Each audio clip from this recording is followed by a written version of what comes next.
घटना है, कोई भी इसमें कल्पना नहीं है। वह बालक की आंखों की रोशनी धीरे धीरे गायब होने लगी।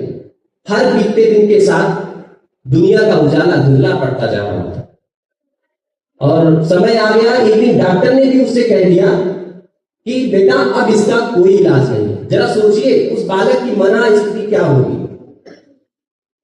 जब कोई बालक सुबह उठे और सुबह उठते ही अपनी माँ की शक्ल देखे और वो माँ की शक्ल को पहचान ना सके, तो जरा सोचिए उस बालक के मन में क्या चलता होगा। वो बालक पूरी तरीके से टूट चुका होगा। लेकिन कहते हैं ना, जब कोई साथ नहीं देता तो परिवार जरूर साथ देता। उसके पिता ने भी उसका साथ दिया और उसकी एक घटना का जिक्र मैं करता हूं। उसके पिता ने उसको छड़ी दी और बोला, बेटा जिंदगी हमें वह नहीं देती है जिसे हम पाना चाहते हैं। जिंदगी हमें वह नहीं देती है जिसे हम पाना चाहते हैं। अगर खुद को बेबस मानोगे तो यही तुम्हारी सच्चाई बन जाएगी। लेकिन अगर तुम लड़ने का फैसला करोगे तो तुम्हें सफलता जरूर मिलेगी। उसने अपने पिता की उस बात को गांठ बांध लिया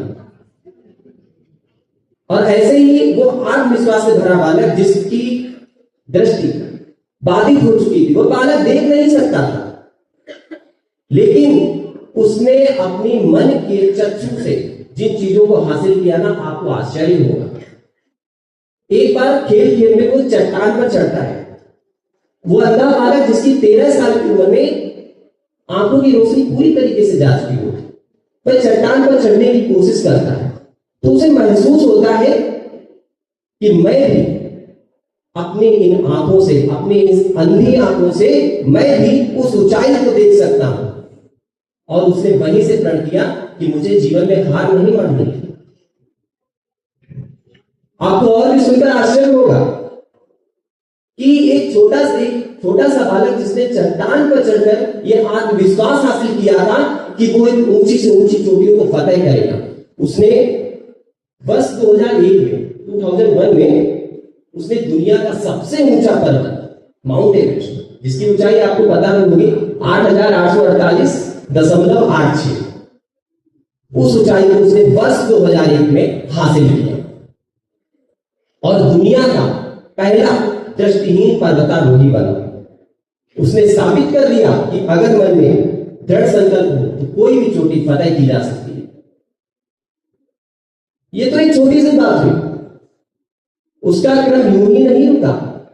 उसने 7 महाद्वीपों की 7 चोटियों की सबसे ऊंची चोटियों को भी पार किया। उस चोटी पर पहुंचा और उसने दुनिया को दिखाया कि अगर हमारे मन में संकल्प है, दृढ़ निश्चय है, आत्मविश्वास है, तो हम कुछ भी कर सकते हैं।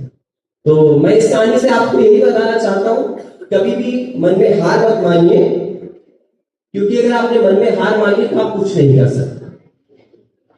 मुझे लगता है समय का अभाव है तो ज्यादा कुछ नहीं बोलूंगा। इसके अलावा मैं इनके बारे में और बता दूं, ये कुश्ती में भी पारंगत थे, पैराग्लाइडिंग, पैरा स्काइंग, सारी चीजें करते थे। इन्हें बहुत सारे अवार्ड भी मिले। एक ESPN अवार्ड होता है, entertainment and sports programming network award. And जब इन्होंने माउंट एवरेस्ट की चोटी फतेह की थी तो एक टाइम मैगजीन में भी स्थान मिला था। तो ऐसे थे शख्स एरिक वेन मेयर, जो कि अमेरिका में जन्मे थे और इन्होंने अपने जीवन में बहुत कुछ किया। तो मैं समय के अभाव को रखते हुए अपनी वाणी को विराम दूं, उससे पहले 4 पंक्तियां पढ़ना चाहूंगा, जो कि मेरी आदत है। आंधियों में भी दिया जलाना पड़ता है, आंधियों में भी दिया जलाना पड़ता है, सफलता के लिए हौसला बढ़ाना पड़ता है।